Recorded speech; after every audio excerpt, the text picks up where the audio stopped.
O desafio da educação ambiental é sair da ingenuidade e do conservadorismo biológico e político a que se viu confinada e propor alternativas sociais, considerando a complexidade das relações humanas e ambientais.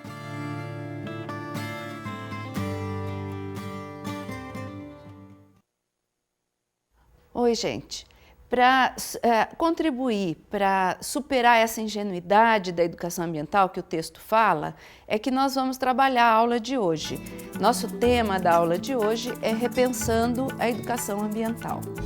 Para pensar e agir, né, na educação ambiental, nós precisamos definir alguns princípios ou buscar alguns referenciais que nos ajudem a ter uma prática mais coerente e mais consistente. Então, na verdade, nós precisamos definir o que é educação ambiental. Para a gente chegar a uma definição do que é educação ambiental, vamos pensar primeiro qual é o campo da educação ambiental, em que campo do conhecimento ela se insere, em qual área do conhecimento ela está abrigada para que a gente possa compreender a sua abrangência. Nesse sentido, a gente pode dizer que a educação ambiental está abrigada na área do conhecimento das ciências educacionais ou das ciências da educação. Então, a gente começa a pensar a educação ambiental com a afirmação de que a educação ambiental é principalmente educação. Esse é o nosso primeiro ponto de análise. Para analisar a educação ambiental, vamos analisar educação e vamos analisar esse adjetivo ambiental. Por que que nós precisamos analisar o adjetivo ambiental na educação? Porque se educação ambiental é educação, não bastaria a gente falar em educação? A gente poderia responder que sim, que basta a gente falar em educação para entender uma educação voltada também para o ambiente. No entanto, a realidade nos mostra uma necessidade de problematizar esse adjetivo ambiental, ou seja, de buscar na educação um tema a mais, uma ideia a mais, uma complementação que é a educação ambiental.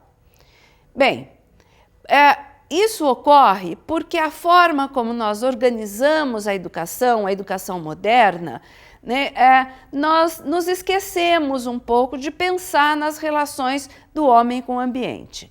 Nas relações que nós estabelecemos durante todo o processo de construção da história da humanidade, e essas relações sociais, né, são relações importantes para pensar toda a história da humanidade, nessa história a educação foi um processo importante.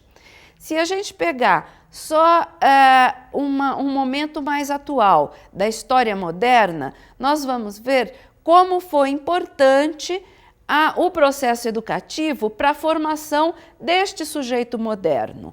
Para a formação do quê? Para a formação dos valores que a sociedade moderna exige, ou dos valores e dos comportamentos que a sociedade moderna precisa. Então, esta educação moderna é uma educação que está voltada para a construção dessa modernidade. Por isso que nós dizemos que a educação se esqueceu de alguns temas. Nós vemos as áreas de silêncio na educação moderna.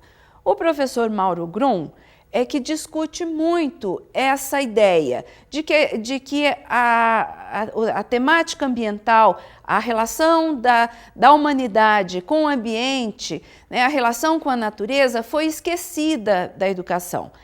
Isso significa que só porque nós esquecemos do tema ambiental é que nós criamos a educação ambiental. Então, nós precisamos desse adjetivo ambiental porque a educação se esqueceu de tematizar a relação da humanidade com a natureza e com o ambiente. Bem, vamos agora analisar mais especificamente o ambiental. De onde vem essa preocupação com o ambiente? Já que nós fomos formados, educados numa proposta educativa que se esqueceu do ambiental, onde é que nós descobrimos que esse ambiental é importante? Quando foi que nós descobrimos o ambiental como importante? Para responder a isso, é importante que a gente busque no pensamento ambientalista, na história do pensamento ambientalista, o momento em que o ambiente passa a ser importante para os homens e o momento em que se descobre que uma das formas de cuidar do ambiente é propor atividades ou ações educativas, e aí surge a educação ambiental. Então vamos ver o pensamento ambientalista e a educação ambiental.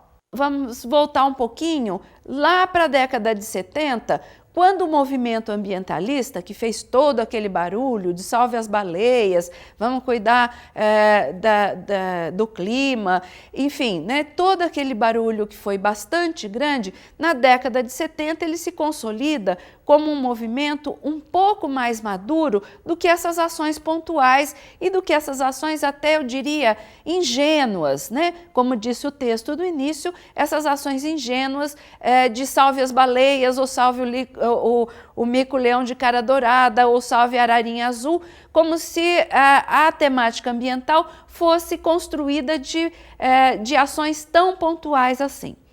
O movimento ambientalista, já na década de 70, começa a perceber que a relação com o ambiente não se dá só nessas ações pontuais, ingênuas, recreativas. É até muito gostoso participar dessas ideias todas, mas ainda é muito pouco, porque a temática ambiental traz questões muito mais sérias, muito mais profundas da relação com o ambiente do que essas que aparecem mais.